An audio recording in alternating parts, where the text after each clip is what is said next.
In 1959, some 65 years ago, I began my training in the Orton-Gillingham approach in Paula Rome's basement, with Paula and Jean Osmond as my mentors.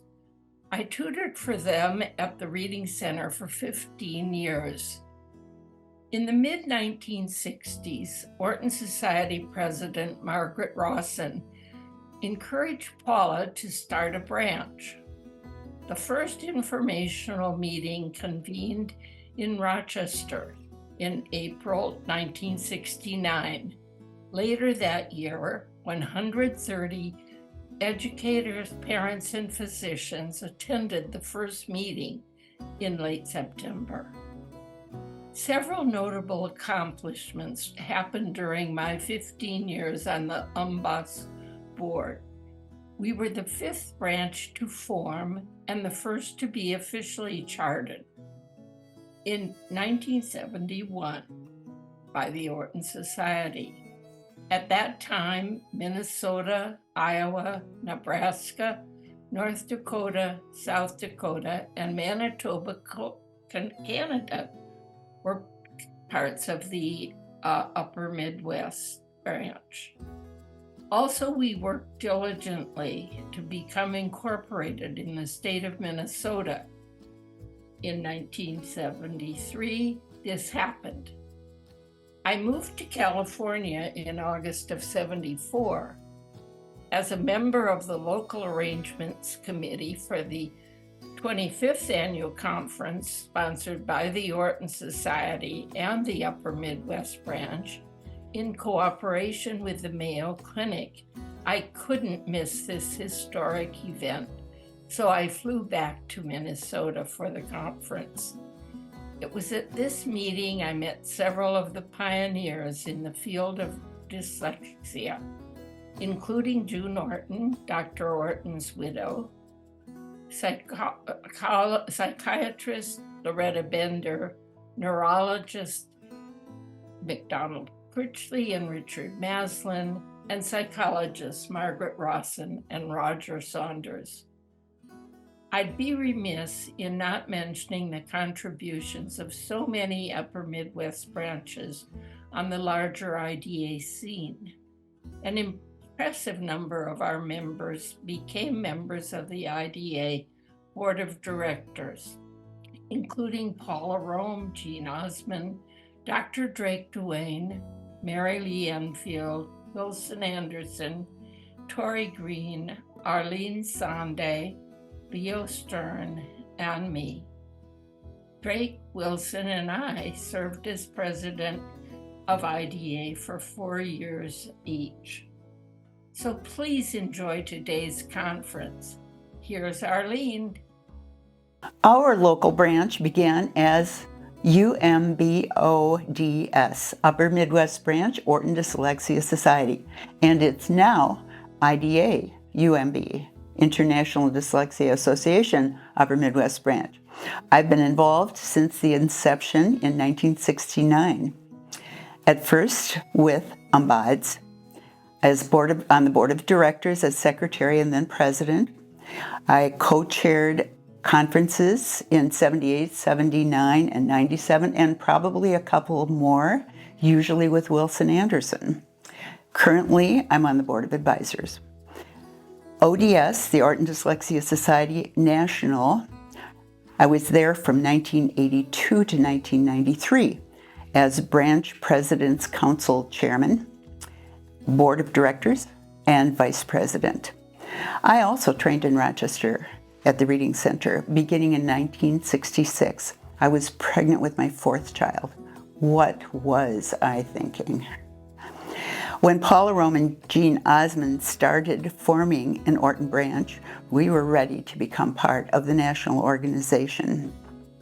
During my term as president of the Upper Midwest Branch, Jean Osmond, Wilson Anderson, and I traveled to Madison, Wisconsin, and hosted a conference.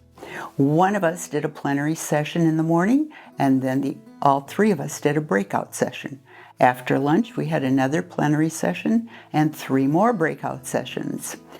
And we brought Orton Society printed materials to sell. At the end of the day, we hosted a meeting for those who were interested in forming a branch. The Wisconsin branch was born soon after that. And then on to North Dakota. A huge storm was threatening on the day we were to be there. No one was pre-registered. A decision had to be made. We went. We were greeted by 200 attendees. Fortunately, we had braved the storm and arrived.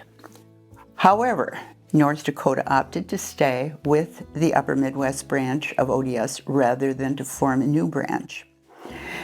We also did the same song and dance in Iowa, and the branch was formed in Iowa.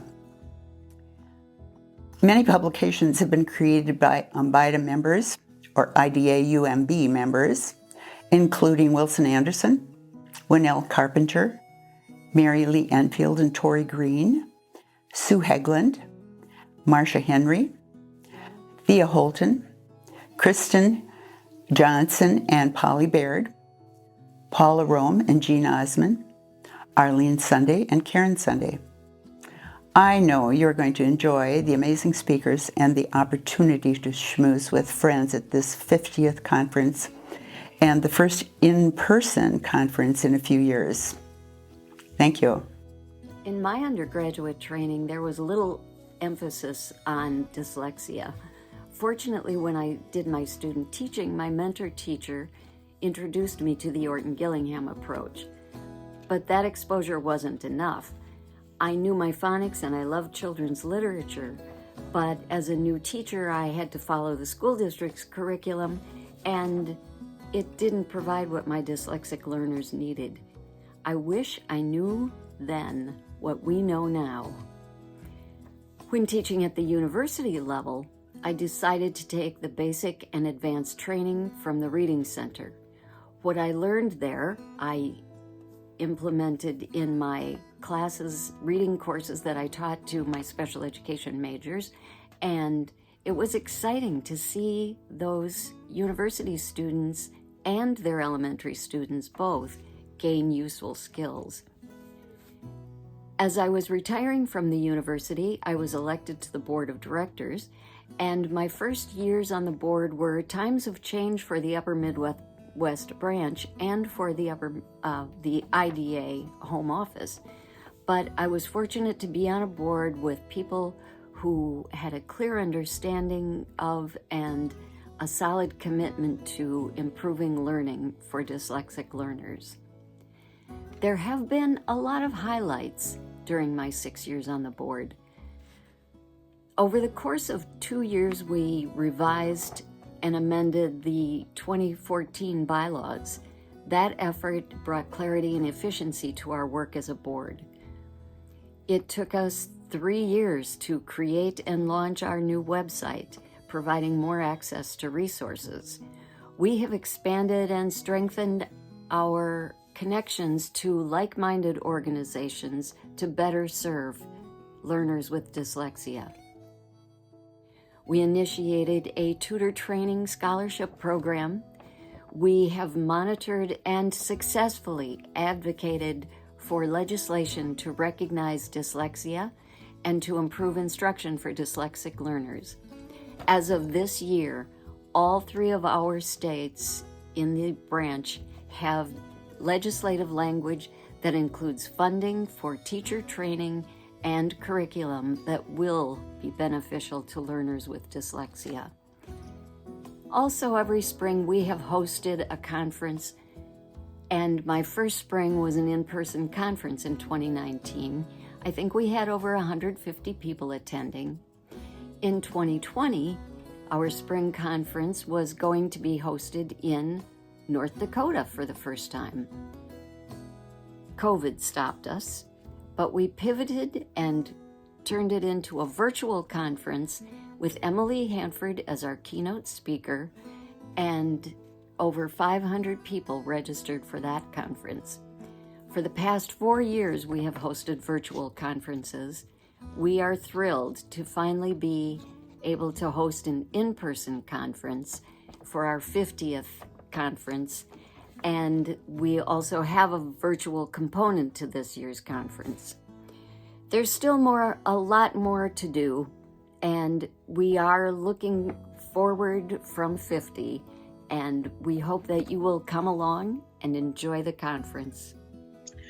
My initial exposure to IDA UMB was in 2006 while taking courses to become an OG tutor.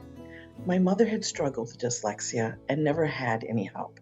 I learned about Orton Gillingham shortly after she passed away and decided to become trained in the approach. That led to joining IDA in 2007 and becoming a nationally certified academic language therapist in 2009. A friendship made during OG courses led to joining the board as the information and referral person, known as INR. Few records or resources existed, so I began to build the program. I was invited to join the board a year later, continuing in the INR position, and also as a vice president a few years after that. Our branch was at the forefront nationally, and there are numerous highlights from this time period in our efforts to maximize outreach. We were one of the first branches to maintain a vetted list of tutors trained in programs with supervised practicums, and supported a phone info line to connect parents and others with tutors and dyslexia resources, along with a comprehensive website. Other INR activities included networking and representing the branch at many events, including the annual MEA conference and at PACER, Growth Academy, LDA, Decoding Dyslexia, and school and civic organizations. Additionally, we had built an active coalition of like-minded organizations.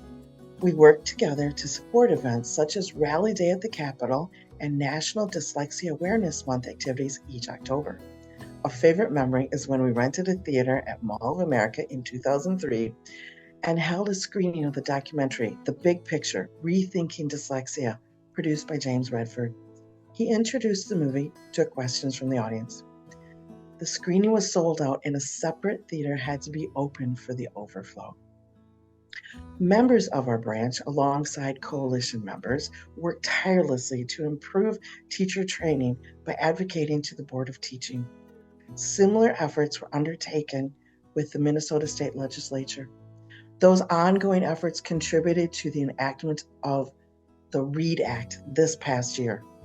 Although our branch included North and South Dakota, we didn't have board members from them. Our recruitment efforts paid off, and their representation enriched the board. One of our most significant achievements was starting and building a webinar program that became the model for other branches. Our Education Committee Chair, Sue Haglund, provided hours of her time to develop the program. Experts in the dyslexia field donated their time, and we offered the webinars for free.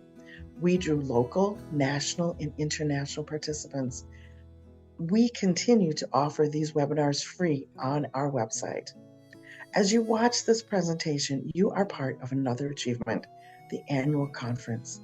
IDA will continue to work for those who struggle with reading challenges and dyslexia.